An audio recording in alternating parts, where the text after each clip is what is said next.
What if one man controlled the world's second-largest oil reserves?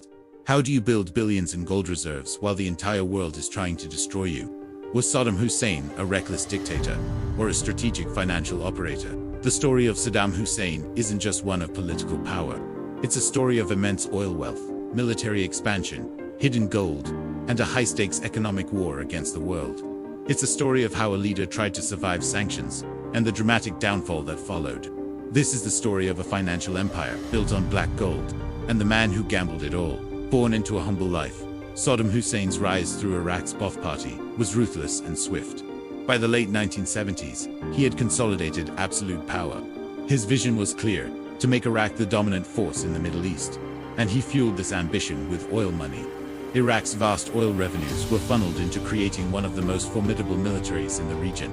Military strategy and financial power were two sides of the same coin. This strategy was put to the ultimate test in the brutal 8-year Iran-Iraq War. The conflict reshaped Iraq's finances, leaving it with staggering debt, but also with a battle-hardened army and an unyielding leader. He cultivated a cult of personality, his image inescapable in Iraqi life. The state's security apparatus, the Mukhabarat, became a feared instrument of control, silencing any dissent. This consolidation of power wasn't just political, it was economic. Saddam ensured that the nation's wealth, particularly its oil, was under his direct command, allowing him to reward loyalty and punish opposition with financial ruin. Oil was the engine of Saddam's regime. After nationalizing its oil industry, Iraq had direct control over its most precious resource, financing everything from infrastructure to the military. But the invasion of Kuwait in 1990 changed everything. Crippling international sanctions were imposed, cutting Iraq off from the global financial system. The economy was devastated. The controversial Oil for Food program allowed Iraq to sell limited oil for humanitarian supplies, but reports of corruption and manipulation were rampant. During this time, whispers of Saddam's hidden wealth grew louder. Vast gold reserves and billions of dollars allegedly moved to secret accounts. The program was a lifeline for ordinary Iraqis, but it also created a complex web of international dependencies and opportunities for illicit financial activities. Saddam's regime was accused of manipulating the program to import luxury goods and skim billions from the oil sales, diverting funds that were meant for food and medicine. This shadow economy became a crucial tool for maintaining power and rewarding loyalists during the years of isolation. Was this mismanagement, or a calculated strategy of financial resistance? In a bold and provocative move, Saddam Hussein announced in 2000 that Iraq would no longer accept US dollars for its oil. It would switch to the euro. This was more than a financial transaction. It was a direct challenge to the dollar's dominance in the global oil market, the petrodollar system. This decision sent ripples through the geopolitical landscape. While some saw it as a desperate gambit, others viewed it as a calculated act of economic warfare, an attempt to decouple a critical resource from American financial influence. This move was a direct threat to the petrodollar system, which had underpinned the US dollar's status as the world's primary reserve currency since the 1970s. By pricing oil in euros, Saddam was not just making a financial statement.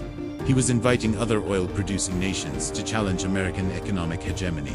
It was a high-risk, high-reward strategy that played out on the global stage, with economists and political analysts debating whether it was a brilliant strategic move or a fatal miscalculation. The line between fact and speculation remains debated, but the intent was clear: to fight back with the only weapon he had left. The final act began in 2003, with the invasion of Iraq. The fall of Baghdad was swift and decisive. The symbols of his power, grandiose palaces and monuments, were overrun. In the aftermath, caches of cash were discovered, but the rumored billions in gold remained elusive. The once untouchable leader was found hiding in a small underground bunker. The search for Saddam's alleged weapons of mass destruction came up empty. But what was found was evidence of a regime that had personalized the state's finances. Palaces were filled with opulent furniture, gold-plated fixtures, and luxury cars, all purchased while the country was under severe economic sanctions. The discovery of these assets painted a picture of a leader who lived in splendor while his people suffered, further complicating the narrative of a leader fighting for his nation's sovereignty. His trial and subsequent execution marked the definitive end of his rule. The contrast was stark. A man who once commanded immense wealth and military might was brought to an ignominious end. Can financial power truly protect political power? What happens when vast resource wealth collides with overwhelming global pressure? For nations rich in resources, Is that wealth a blessing or a curse? The story of Saddam Hussein offers a chilling lesson in the intoxicating and perilous nature of power. Empires built on oil can rise fast, but they can fall even faster.